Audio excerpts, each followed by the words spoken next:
Assalamualaikum rekan mutua. Kembali lagi bersama Askia Entertainment. Enjoy. Mencicipi boh meriah, buah unik Aceh yang berkhasiat.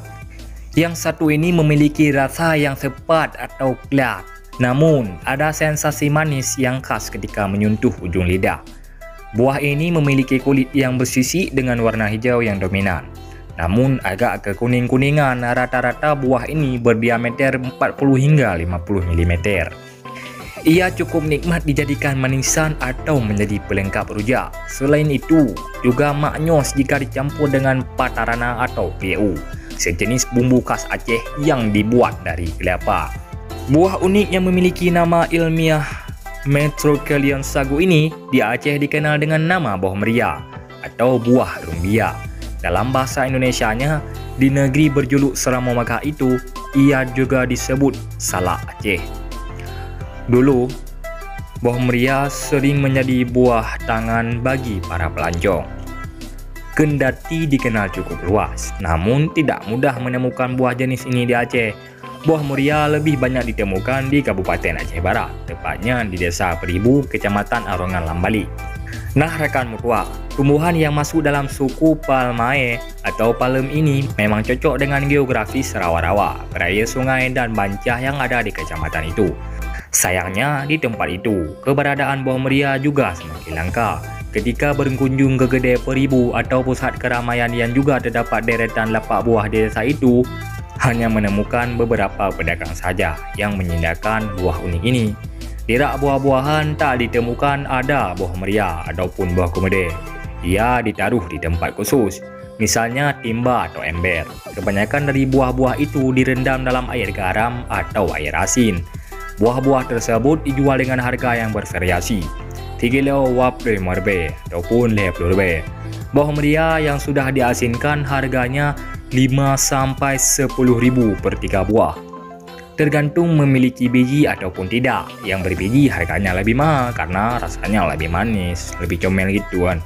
Buah meriah berbiji dijual lebih mahal karena ia tergolong khusus. Dari 1000 buah buah meriah yang ada di satu pohon yang berbiji hanya 100. Impian para pedagang itu menjelaskan perbandingan buah meriah yang memiliki dan tidak memiliki biji. Sangat berkhasiat. Kepala Desa Peribu, Amiruddin, mengakui kelangkaan buah meriah di desanya. Menurutnya, tumbuhan monokarpik ini berbunga dan berbuah sekali. Ini berbuah dan tumbuh subur sebelum gempa dan tsunami melanda Aceh 2004 silam. Saat ini susah, sudah jarang berbuah, sudah jarang ditemukan. Yang menjual langka, hanya ada beberapa saja. Entah kenapa, apa mungkin kontur tanah yang berubah atau ada penyebab lain, ujar Amir pada Rabu 24 bulan 10 2018 yang lalu. Ia sudah menanyakan perihal kelangkaan buah meriah tersebut ke Dinas Perkebunan setempat pada tahun 2014 yang lalu. Saat itu, Amir hendak melestarikan keberadaan buah yang menjadi ikon wisata kuliner di Aceh Barat, namun tidak ada jawaban. Ya, mereka mengaku tidak ada ahli tentang buah itu, kata pria yang juga Panglima Laut. Struktur ada di kalangan masyarakat nelayan Aceh Barat itu. Kendati menjadi ikon wisata kuliner di Kabupaten Aceh Barat, namun tidak ada kajian khusus mengenai buah dari pohon penghasil sagu yang tumbuh secara alami itu. Kaya akan manfaat.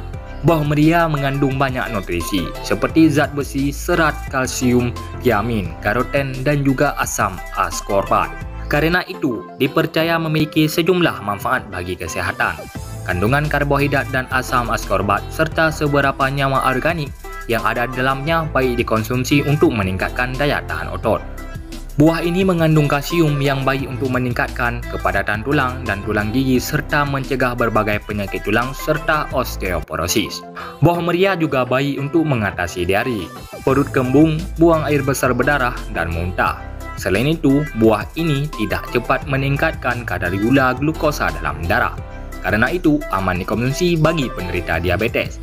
Sebagai tambahan, dulu biji buah meriah yang keras dimanfaatkan sebagai bahan dasar untuk membuat mainan tradisional, yaitu gasing oleh anak-anak di Aceh.